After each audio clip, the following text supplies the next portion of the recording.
When I first fell in love with Caleb, I didn't know much about myself back then and absolutely nothing about what I would one day put him through. He was my solid rock, the man who never argued, never caused a scene. There was a warmth in him that I hadn't experienced with others. I could say anything, confide my weaknesses and dreams without fear of being judged. The way he looked at me made me want to become a better person.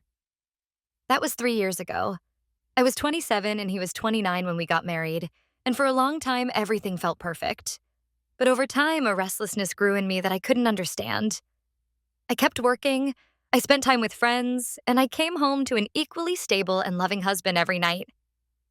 A few months before everything began to change, I could feel bored by things that used to bring me joy. I looked at Caleb when he was sitting on the couch, lost in a magazine or a book, and I got irritated by how unshakable he always was. When I told my friends about my feelings, they said maybe I should travel more or start a new hobby.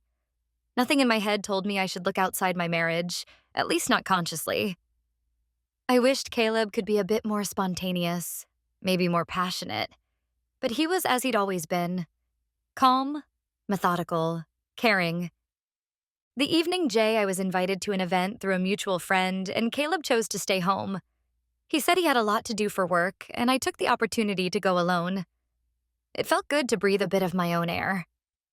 I probably looked as I usually do, in a not too eye-catching dress, but I noticed how Connor let his gaze slide over me when I stepped into the group where he stood. He gave me attention, almost intrusive looks. It scared me a little, but intrigued me at the same time. His intense smile was a contrast to Caleb's gentle expression. There was something predatory in Connor's way of looking at me, something that I sensed wasn't entirely safe, yet it still made my blood race. When he approached, he introduced himself in a firm voice.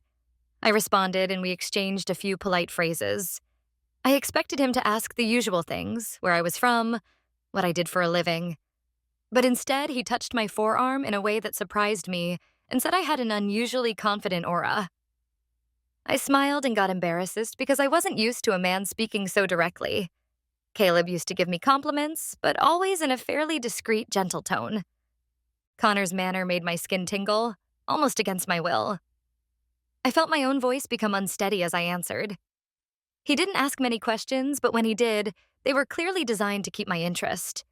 He wanted to know what I thought of passion, whether I preferred security or risk. I remember laughing it off then, but the question stuck with me. I wasn't used to someone so shamelessly shooting straight into the depths of what attracted me. It felt like in just a few minutes he'd seen what I myself had repressed, that I longed for a small, perhaps dangerous change. Over the following days, I often thought about our brief meeting. I tried to convince myself it was just a fleeting experience, but I dreamed of his gaze and the voice that hinted there was something more. I felt a renewed energy in everyday life, walking around with a sort of secret thrill in my body that had nothing to do with Caleb. I was ashamed but couldn't control it. It felt like I had drunk an energy drink of some sort, and I was more than willing to experience it again. Caleb didn't notice my inner conflict. Or if he did, he said nothing. He continued being the same, steady and absorbed in his own things. I got an invitation from the same mutual acquaintance a few weeks later. I don't know if I subconsciously hoped Connor would be there, but part of me realized that I was dressed in a way that wasn't particularly innocent. Not vulgar, but I was definitely intent on showcasing myself in a way I usually didn't care much about. This time, the party was less formal, more of a gathering where people came and went. I arrived feeling nervous, hopeful, and a bit ashamed. My eyes searched the room for him. At first, I didn't see him, but then I heard his voice behind me. He greeted me and immediately placed a hand lightly at my waist, as if we were already close friends. Maybe I should have stepped back politely, but instead I let him stand close. He asked if I'd come by myself, and I told him Caleb was at home, si wansi. He gave a crooked smile, as if he already suspected the answer. He offered me a drink, and we started small-talking. I talked a little about work, avoided mentioning my husband too much. Connor seemed so eager to look me in the eye, to make me laugh, to touch me as if by chance. I was both amused and frightened by how easily I let myself get swept away.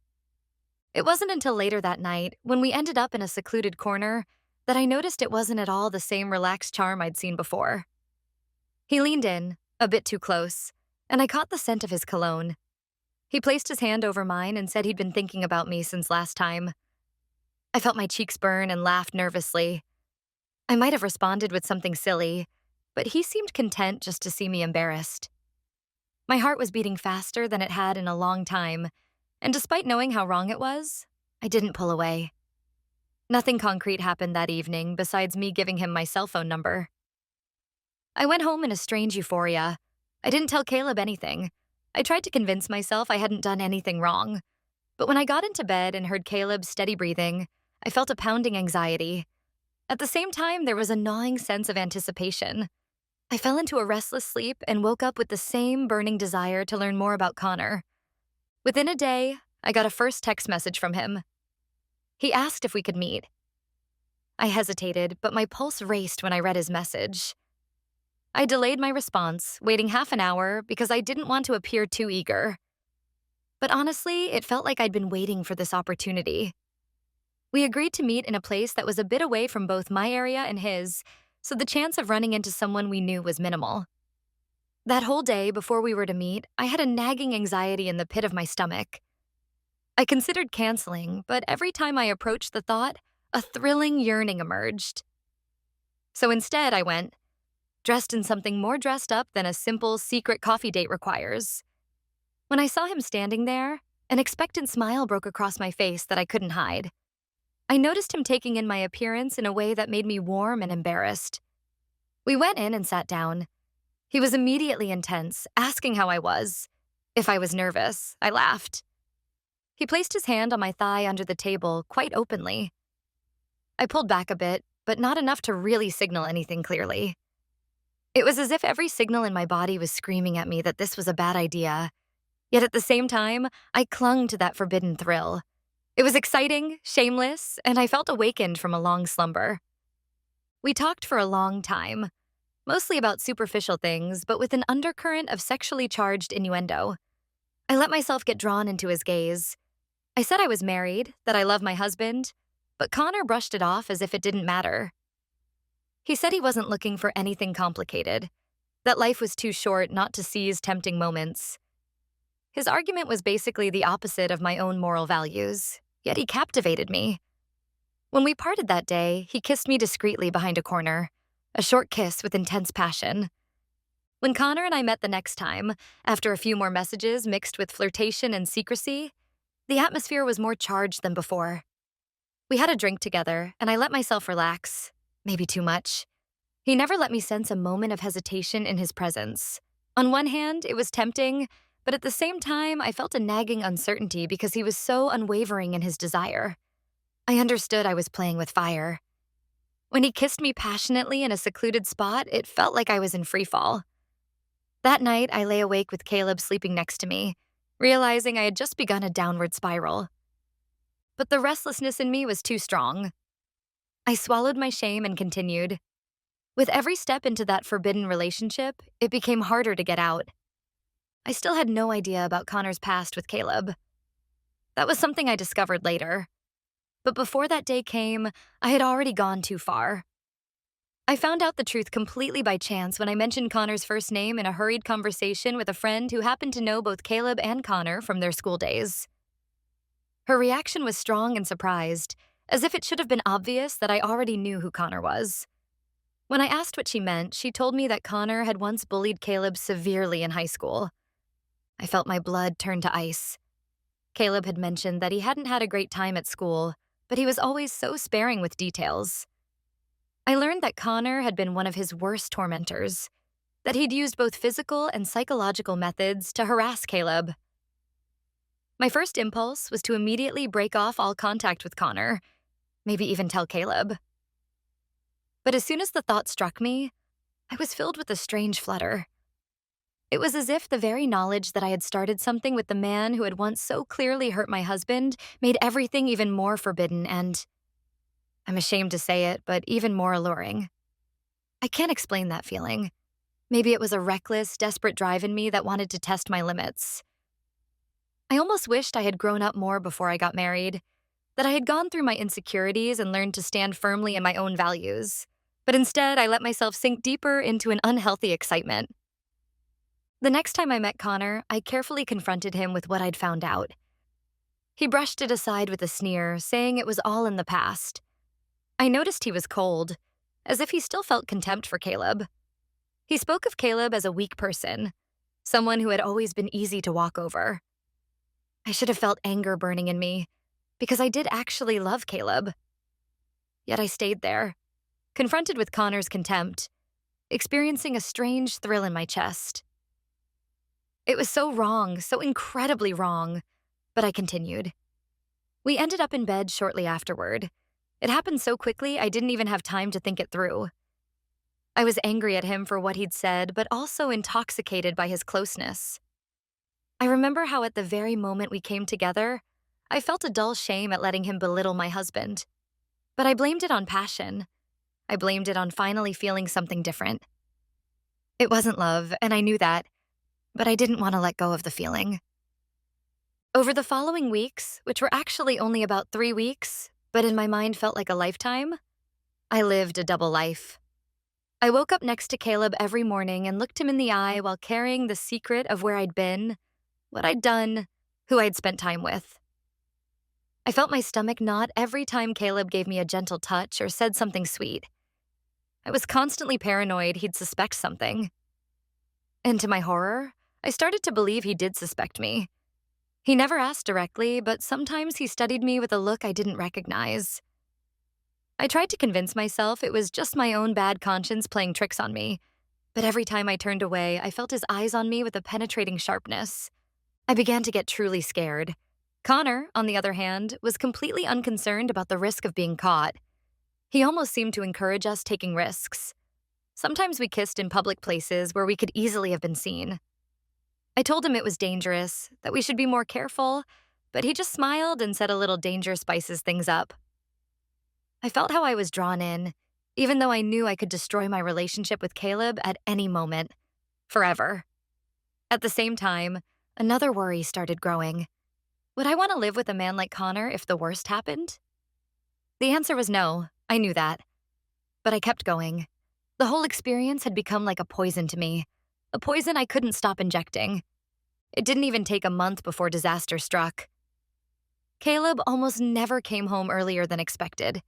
He was reliable in that way, just like in everything else. But that day, when Connor and I had decided to meet at my and Caleb's home, I don't know how I could agree to something so reckless. Caleb happened to come home unexpectedly. I remember the sound of the front door opening and my panic exploding in my chest. Connor seemed more amused than frightened, as if he saw an opportunity to really humiliate Caleb. I tried to pull away because we were in the middle of something we absolutely shouldn't have been doing. But Connor made no move to stop. I hissed at him that we had to get dressed, but he just kept holding me. Caleb walked in through the door and saw me being taken from behind, and Connor kept going until I managed to break free. I'll never forget the scene that followed. I saw Caleb's face, but it wasn't anger or sorrow I encountered. It was an icy emptiness. He looked at us silently, letting his gaze wander between my half-naked body and Connor's arrogant expression. I tried to stammer something, maybe a defense or a plea for forgiveness, but the words got stuck. Connor stared at Caleb with a nonchalance, as if he were still the teenager who thought he could intimidate or mock him. Caleb told me to pack my things and disappear. The divorce papers would come shortly. I was completely devastated. I had been caught. Caleb ignored Connor, but Connor constantly tried to get his attention by throwing out threats. When Caleb slowly raised his eyes to Connor, he showed no sign of fear or rage, just a chilling calm. Connor then tried to break the silence with a humiliating comment. He called Caleb a loser. He said that if the divorce went through, things would get worse. I don't know what he meant by worse. When Connor started moving toward Caleb, something happened. Caleb didn't change his stance or posture, but all of a sudden he radiated a deadly threat, as if he was signaling to Connor that he was about to make a huge mistake. For the first time, I realized there was a side to Caleb I had never seen. Far from the gentle man I thought I knew inside and out. Connor seemed to notice the shift in the room and hesitated. I'd said Connor was explosive and dominant, but he wasn't especially smart. He had muscles but no brains, you might say. I wanted to scream at them to stop, but I was too shocked to make a sound. Connor decided to hit Caleb. Maybe Connor had some psychological advantage over Caleb when they were young, but Caleb was a man now. He moved with a confidence I never knew he possessed in a situation like this. Connor threw a straight punch at Caleb, aimed at his face. Caleb didn't even bother blocking it. He didn't raise his hands like boxers do. He slipped to the right of the punch, as if his body was made of water. At the same time, he delivered a rock-hard right hook to Connor's jaw. It happened in a split second. Then Connor was on the floor. He tried to get up, but fell again. Caleb gave Connor a look I can only interpret as contempt. Then he told Connor to get out. His voice wasn't loud, but it was uncompromising. Connor managed to stand up, spat out a few curses, and staggered out of the room. I couldn't move. Everything felt too surreal. Caleb then turned his gaze on me, and I expected him to yell, to ask questions, to accuse me, anything, but he was completely cold. He said he'd suspected this for a while and had hoped he was wrong. He'd seen the evidence in my behavior and in the details I'd left behind. He mentioned my sneaky lies, how the times didn't add up. I wanted to try to explain myself, but I couldn't find any words that would convince him. His voice was almost neutral when he said the divorce papers were on the way. He turned his back on me and went to sit in another room. I followed him, but he clearly signaled that he didn't want to talk to me anymore right then. The following days were the worst of my life. Caleb refused to listen to my excuses or pleas. He was correct, factual, and distant. He explained that he wouldn't stand in the way of a quick divorce, that I could pack my things and move out. It was as if there was no longer any place for me in his life. I cried, tried to argue that the whole thing had been a stupid impulse. I admitted my guilt, begged for a chance to make things right. He was inflexible. He didn't mention my infidelity at all. He didn't say anything cruel. He simply said he saw no way back, that the trust was completely shattered. I didn't want to argue about the house or assets. I felt so ashamed I couldn't even stand up for myself, couldn't even try to assert my legal rights. Within a few weeks, the separation was finalized. I signed the papers with tears streaming down my face. I officially had to leave our shared life behind. Connor reached out a couple of times afterward, but I felt nothing but disgust. When everything was out in the open, I understood how disgusted I was with myself and with the situation we had created. I barely responded to him. He didn't seem particularly engaged either, blaming me instead for not being strong enough to stand by my choices. I realized he had never even cared about me, other than as a temporary conquest. His main interest may have been to once again prove his superiority over Caleb. My life after the divorce was a complete mess. I moved into a small apartment. I withdrew from friends, ashamed to tell them the truth. Some of them, of course, heard the gossip, especially those who knew both me and Caleb. I lost a large part of my social circle in the process. They didn't explicitly choose sides, but it was clear they were on his side, and that I was the one who had done wrong. I spent months reliving the events over and over in my head. It was like pressing a sharp knife into my conscience every single day. I had nightmares about how Caleb had seen me. I woke up crying. I prayed to higher powers to let me go back and redo everything. But of course, there was no turning back. I tried to get in touch with Caleb a few months after the divorce, just to offer one last apology in a calmer tone. I sent a letter with long paragraphs about how much I regretted it, that I had been scared and confused, that I missed him. I didn't ask to be taken back. I knew it was too late. But in my despair, I hoped he would understand how deeply I regretted hurting him. No response ever came. I even tried calling once, but he didn't answer. I began to understand that I had lost him for good, not just as a husband, but as a person in my life. It struck me that I never really knew who he was deep down. He had been so quiet, but now I realized he had a core of steel, something I hadn't recognized before. He chose to shut me out completely, and he could do it without blinking. I felt so terribly alone. A year passed in that grayness I had created myself. I didn't try to start any new relationships. I was too broken and filled with self-loathing. I got updates through mutual acquaintances that Caleb had continued his life as methodically as ever. He had started working out more regularly and found a few new friends, but didn't move much in social circles. Rumor had it several women tried to ask him out, but he said no. He didn't seem to have any need to let someone new into his life. Whether that was because he was hurt or simply content being alone, I didn't know.